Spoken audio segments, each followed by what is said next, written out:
O Perfil está de volta, recebendo hoje o médico e professor de Medicina e Espiritualidade, José Genilson Ribeiro.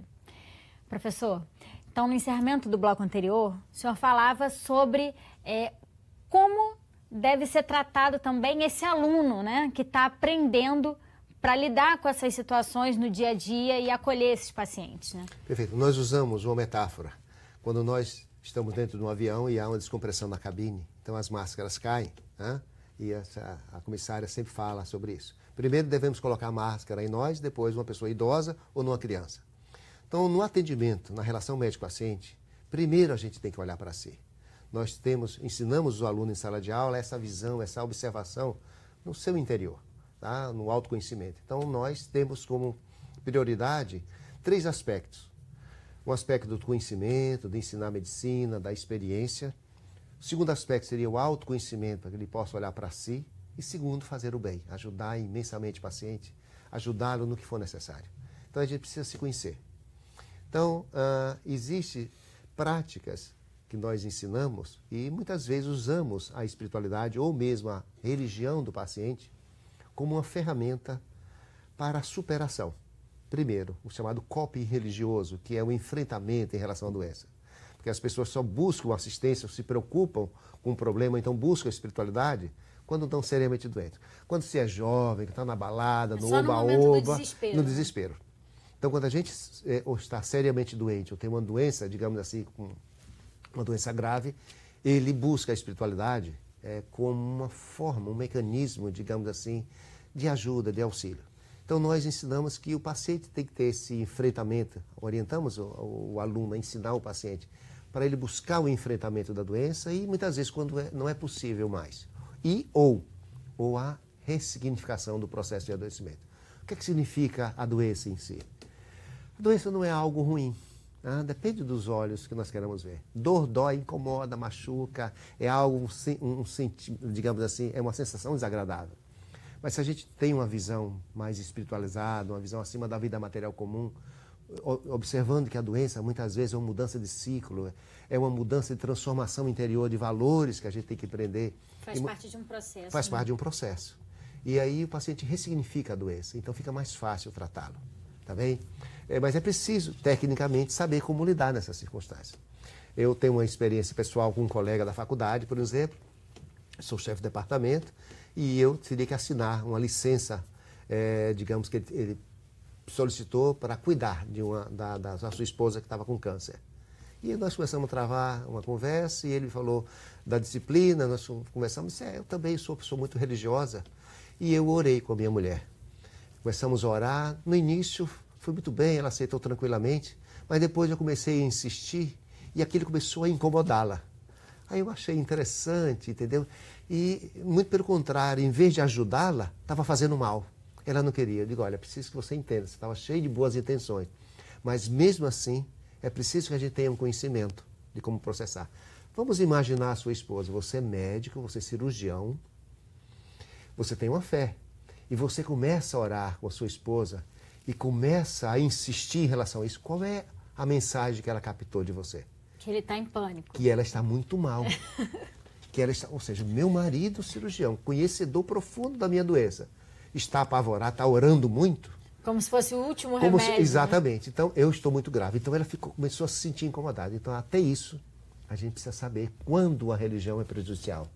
Se a gente não tem. Então, teria que fazer uma preparação para ela, conversar sobre a espiritualidade, o valor da força interior, digamos que buscar fé dentro dela. E aí, quando ela tivesse esse conhecimento, entendesse o processo que ela estaria bem, que ela iria melhorar cada vez mais, iria usar a religião nesse contexto. E é preciso que a gente entenda também que o médico é um ser humano como qualquer outro e que também a mente dele também não pode estar saudável em um determinado momento e que ele também precisa ser cuidado, né? Até para cuidar de outras pessoas, porque se tem uma mente em desequilíbrio fica mais difícil, né? Exatamente. Médicos adoecem também. Tá? Doutor, e aí, essa é uma disciplina optativa na universidade. Eu queria saber do senhor, em outros países, por exemplo, em que isso já é mais difundido, também é dessa maneira que acontece, ou já é uma coisa que é obrigatório que todos façam, porque é tão importante, né, que os médicos tenham essa consciência mais ampla para a hora do tratamento?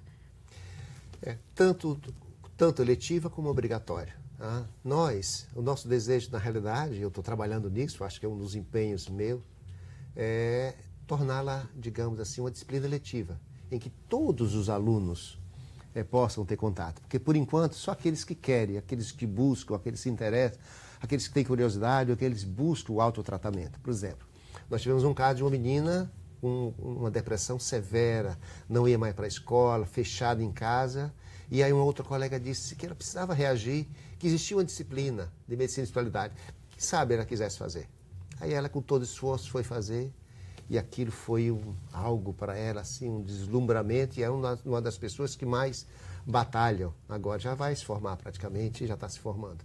Então aquilo transformou a vida dela. Não que a finalidade da disciplina seja isso, mas eu estou colocando no autoconhecimento que os alunos têm que ter. Mas seria interessante que a gente pudesse entender na espiritualidade, no cuidado do paciente, que tem algumas peculiaridades que a gente tem que é interessante. Por exemplo, quando não orar com o paciente, ou quando orar com o paciente, deixá-lo se manifestar.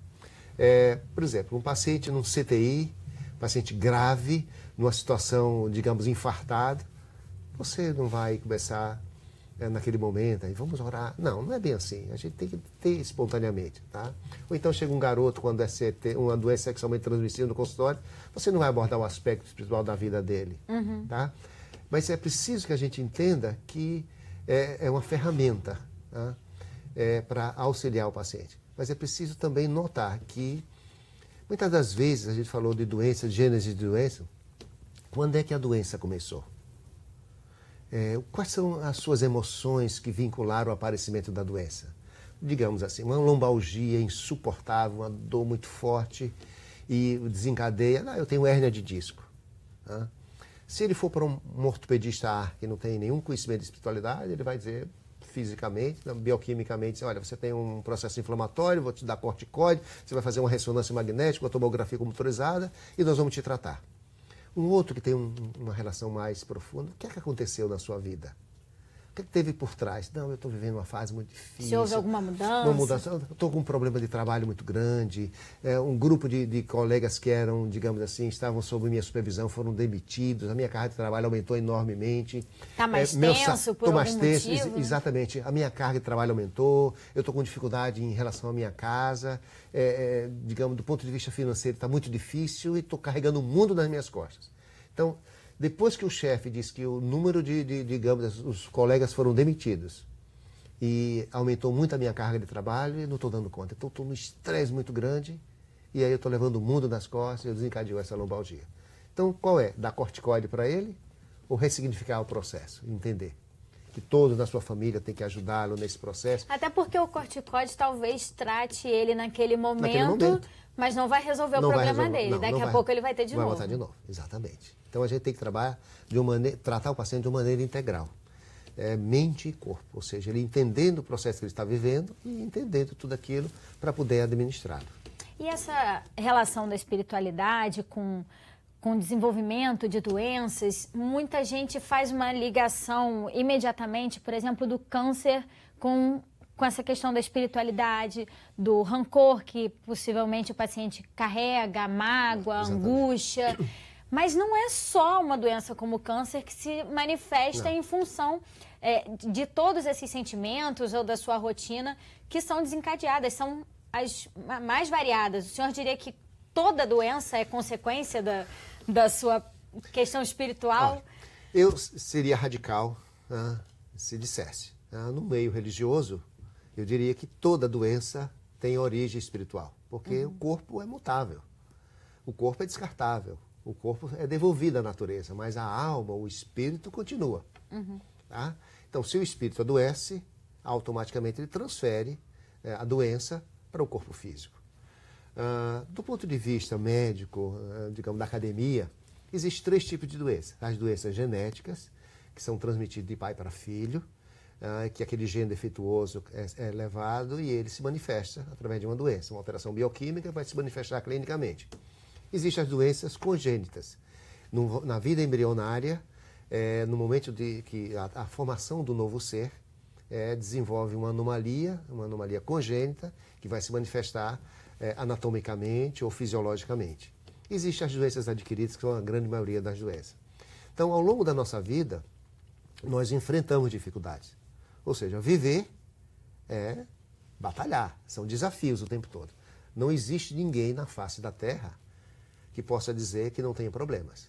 Esse que diz já tem um grande problema, né? Porque ele se desconhece. Já está se enganando. Já está se enganando, né?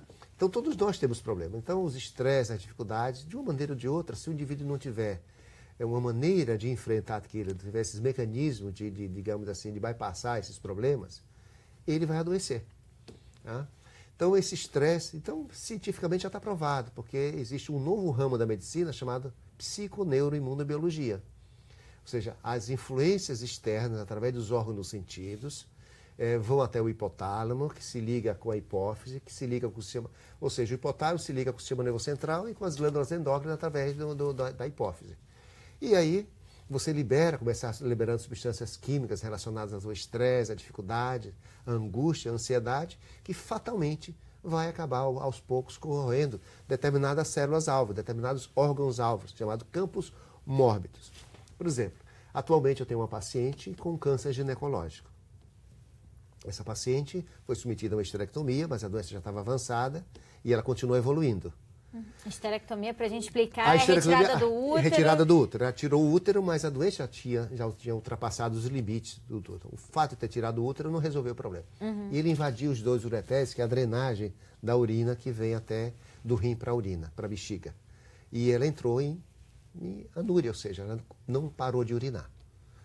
E foi tratada, mas a doença já tinha evoluído de tal maneira que não era mais possível curá-la. Tá? E o pessoal da oncologia foi conversar com ela, outro dia eu fui junto também.